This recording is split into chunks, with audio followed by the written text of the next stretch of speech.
Hi there BookTube, and today I've got a really exciting video.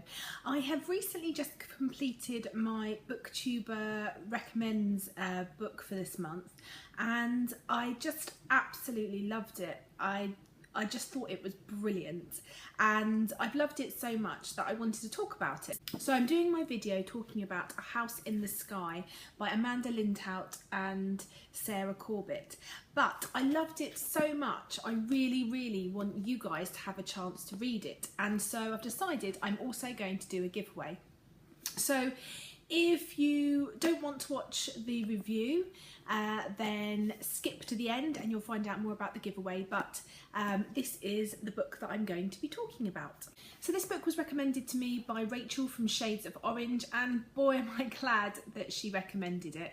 I'm so pleased I'm doing this BookTuber recommends, because so far the two books that I've read I've really enjoyed, and are probably books that I wouldn't have picked up myself. So it's been a really great way to push myself out of my comfort zone and just try some new things.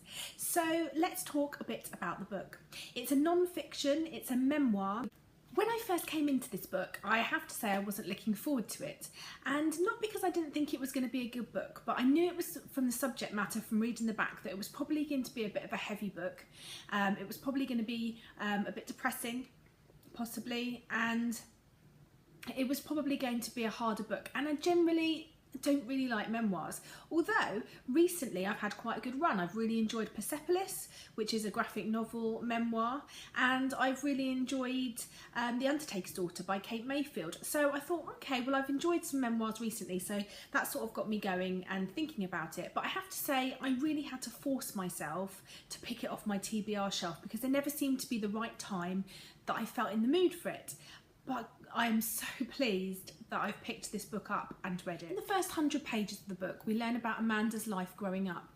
We learn about coming from a poor family in Canada and what life was like living with her mother and her mother's boyfriend, and what her extended family were like, and what it was like in general growing up. And we also follow her after leaving school, moving in with her first boyfriend, first jobs, and getting that travel bug and how that all came about.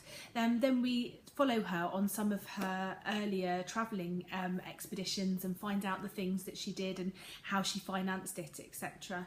And then we move on to finding out more about how she was looking to work as a journalist or a TV reporter. And this all builds up to when in 2008, in August, Amanda and the man that she was travelling with, Nigel, who was a previous boyfriend and then a current colleague, I suppose, or someone who she was travelling with, got kidnapped in Somalia. They were held for 460 days, and we follow what life was like when they were captured and how they managed to get away from their captors, or how they were returned home, and then a little bit about what Amanda does now.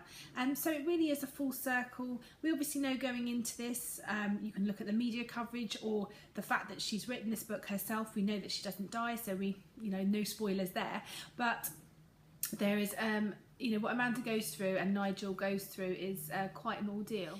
My initial thoughts when starting this book were just how brilliant the writing was. It was really well written, and you can see that it's been crafted into shape. You can see that everything that's written is really important, and that we're leading and building up to what has happened and what happened during her time in captivity. It doesn't really linger on unimportant parts, but it does give you enough to sort of keep you gripped and keep you interested in Amanda's life, which is possibly what I find troubling normally in memoirs, is there's just a little bit too much information, and stuff that's a bit mundane and boring is kept in there. And this really did sort of keep you moving forward with Amanda on her journey in her life. I genuinely just couldn't stop reading this book. I needed to read it all the time, and for me that's an instant sign that I'm loving something. If the book is all I want to do and all I want to pick up, and I'm constantly thinking about it, then that definitely is a sign to me that I am really enjoying it. Well, it would be for anyone, but it's definitely a sign for me that this is going to be a really good book, and it's definitely a page turner, although you wouldn't necessarily think so from the subject matter, but it is. This book made me tearful at times, and it is very moving. So if you do have problems with rape and torture and domestic abuse.